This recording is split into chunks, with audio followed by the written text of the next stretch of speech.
What up, y'all? It's your boy Martine, aka the Boxing Purist. Welcome once again to the Truth and Absolute channel, where I speak the truth and nothing but the truth, so help me good God Almighty. All right, y'all, so listen, if you're new to the channel, make sure that you hit that subscribe button. If you've been subscribed already, much love. I appreciate your continued support as I build my channel. All you guys are a part of it, whether you subscribed or not, whether you drop a comment, hit the like button. If you give me the time of day, you're supporting the channel, and by all means, may God bless you. Thank you. So it's the Truth and Absolute channel, y'all. I try to keep it straight boxing, none bias. Right here, we keep it real. We don't put fighters down. We just keep it real around here. The truth hurts sometimes, but hey, the truth hurts all of us sometimes. None of us are excluded from that, right? So drop a comment down below. Right? I love engaging with you guys. I love talking boxing with you guys. I love when y'all talk boxing on this channel as well. You know, we keep it cool. We keep it professional. Grown men should be able to have a discussion without name calling, without trying to cancel the other out. So, all that being said, my last video that I put out, it was news to you guys, and a surprise to many, that my favorite all-time fighter was none other than my man SOG, son of God, Andreward. Andreward, he just got the style that I like. He got that grit, that borderline dirty, you know, Bernard Hopkins tactic, borderline. Okay, I'm not saying these fighters are dirty. I'm just saying Andreward used every tool in his tool bag when he went out into the ring. Not a fan-friendly fighter for everybody, but for those who like the sport and the actual art of the sport, that's my dude. That being said, you know, I kind of addressed on one of my videos what Andreward was saying when he went on the Breakfast Club with Charlemagne and the other dude, and things that he said. Now, one thing that he said, I just saw the rest of it right now. You know, when they start talking like that, man, I don't mind hearing broadcasters, commentators talk about fighters. As long as they're consistent with what they're saying, I don't care. But the second that I catch you're holding one fighter to a higher standard than you're holding another one, at that point, to me, it rings jealousy. And again, Andreward is my favorite all-time fighter. What he does in that ring, and even outside the ring, we share the same faith. I'm sure he's a great guy, but this one thing, I just have to address it. Now, he said they asked him about Canelo, Terrence Crawford, and Canelo's comments on that. How Canelo says it's a lose-lose, which boxing public, we could all agree. At the point that Canelo is now, most fights are a lose-lose for him. The only fight that's going to be a win for Canelo is if to the boxing public, seems like the majority anyway, is if he loses. That's how people are viewing a win as far as for Canelo. They want to see the man lose. It's what happens when you're on top. We've seen it with fighters in the past.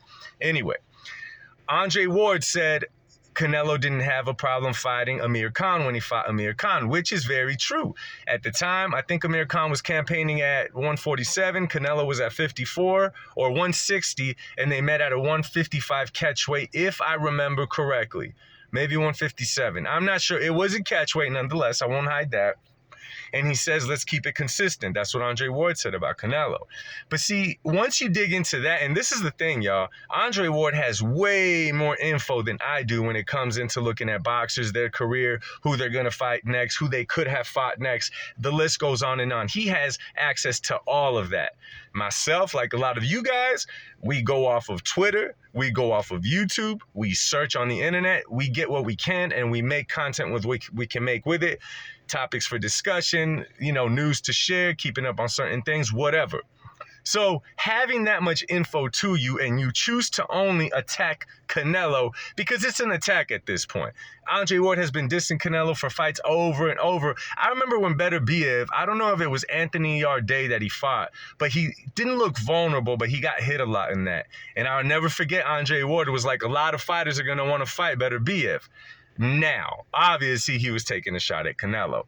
That is what pinpoints like, dog, stop hating on Canelo. Stop it, Andre. Because if we're going to be real, and if we're going to keep it consistent, and we're going to hold all fighters to the same, if I'm Andreward, I'm not sitting there saying Canelo's ducking Benavidez, making excuses. I'm saying Benavidez should stay active like Triple G did back in the day. Keep on fighting. Force the fight to happen. It's not a good look for no one, only the ones praying for Canelo's downfall, for you to be sitting there just calling out names, calling out his name, hoping to land the big fight, saying that you sent him this offer, that offer, that offer. And David Benavidez is a monster, yo. But again, keep on fighting. Keep on fighting. Why not say, hey, yo, Benavidez, forget about Canelo. Make your own name. Make your own name. Go to other weight classes. Fight top guys. Challenge them. Stay busy. Right? If I'm Andre Ward, that's what I'm going to say. If I'm Andre Ward, I'm going to look at Terence Crawford like, yo, Crawford, you're fighting Chris Eubank Jr.? And again, I'm just saying, I'm being Andre Ward right now. If we're going to talk about consistency, I'm going to be Andre Ward right now and say, hey, yo, Terence Crawford, give Boots a chance. Boots deserves a chance. You're in the same weight class. Give Boots a chance. Why are you going and fighting Chris Eubank Jr.? He's never been on your radar. You've never been on his radar. Why take that fight? Why do it? That's just one example. Tank Davis. We got Shakur Stevenson, we got Devin Haney, we got a lot of names in that weight class that he could possibly be aiming. Is he criticizing Tank for fighting Frank Martin? Did he criticize Tank for all the clauses when he fought Ryan Garcia for his inactivity? Is he pressing Tank on that? Not that I've heard. Not that I've heard. You know what I'm saying? The list goes on and on. Of fighters that you could call out for not taking the step that you want them to take. So I'm saying, hey, yo, keep it consistent, Andre Ward. I love you, Andre Ward, but keep it consistent. Now, this is the thing about my man, Andre Ward. You know, Andre Ward won a gold medal in the Olympics for the USA. The man has not lost a fight since he was like 12 or 13. We could talk about the first Kovalev fight for sure. That one was a close one. That one could have gone either way. That one literally goes to whoever you were rooting for or watching that fight. Andre Ward thought he lost that fight, but whatever. That's in the past, right? Whatever. Okay, so Andre has silently always kind of been a little bit sour that, you know, you got fighters like Oscar De La Hoya who won a gold medal for the USA, and he blew up after that. He had a huge following, pay-per-view star, all of the above. He carried the sport for many years until he handed the torch and his dates over to Floyd Mayweather. Andre Ward has never had that type of pull inside of that boxing ring. Andre Ward is one that's loved by those who love the sport and appreciate what he does, but Andre Ward's never been a pay-per-view draw. Even in those weight classes when he beat Kovalev and all that, Andre Ward does not feel that he got the proper respect or his name blew up like he thought it was going to happen after taking those fights.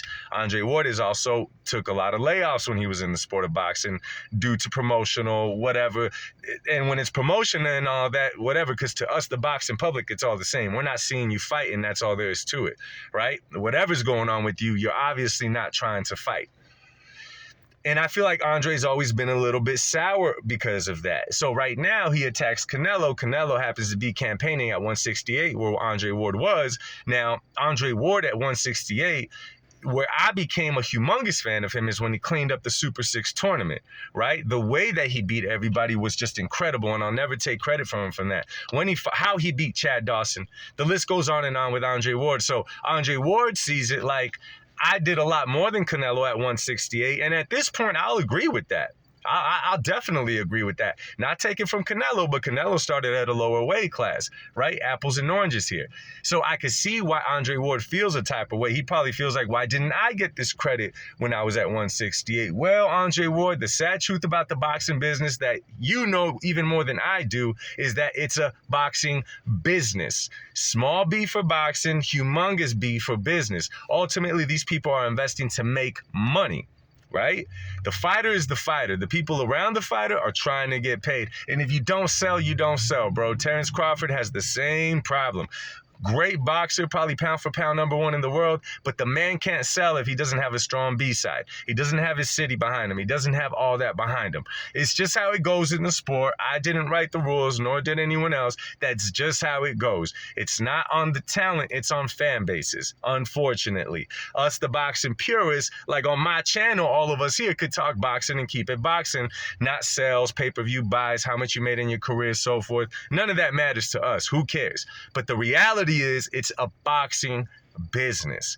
So I just see it unnecessary, man, for these guys to keep on taking shots at Canelo. It's like, for what? I've never heard Canelo talk bad about any of them.